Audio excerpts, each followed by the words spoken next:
Salut mes chers amis, comment ça va? Bonne forme. Je dis à la main, qui est très spécial ensemble avec cette plateforme là. Non de c'est Kessia. Kessia, on va présenter au niveau de cette plateforme. Tu apresenta? Olá, prazer, eu me chamo Kessia Rocha. Kessia, você é origem de que país? Você é brasileira? Sim, sou brasileira. Você viu? Ela entendeu crioulo, viu? Ok, Kessia.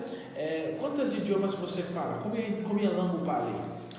Eu falo apenas um idioma, que é o português. Por enquanto, né? Por enquanto. Ok. Jusqu'à présent, elle parle seulement le portugais. Pour le moment. Right?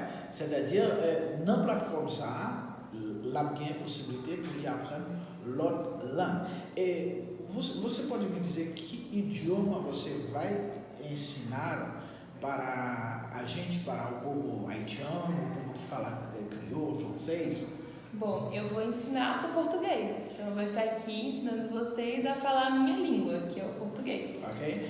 Ela vai ensinar o português. Je suis sûr certain avec lui, nous allons parler português plus bien que moi. Ok. Quanto tempo você acha que alguém pode levar para aprender a língua português? Olha, não muito tempo. Muitas pessoas aprendem português em apenas 2 meses, 3 meses, 5 meses. No meu caso.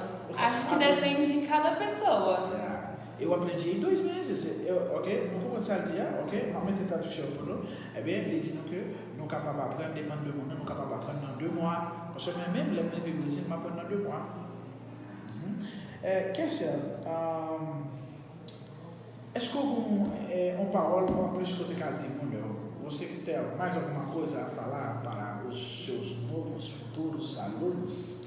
Olha, para mim vai ser um prazer estar aqui dando aula de português, que é uma língua que muitas pessoas falam que é bastante difícil, mas eu tenho certeza que você vai conseguir aprender essa nova língua. Eu tenho certeza que também em pouco tempo. Então vai ser um prazer estar tendo esse encontro aqui com vocês, para que vocês aprendam um pouco mais do vocabulário do português, né? Que é uma língua muito gostosa de se falar, por sinal.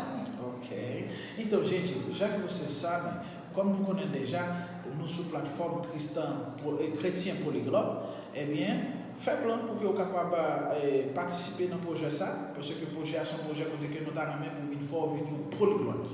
Si vous avez venir polyglotte, eh bien, on va apprendre portugais ensemble avec Kessia. Ok? Ciao, ciao. Tchau, tchau.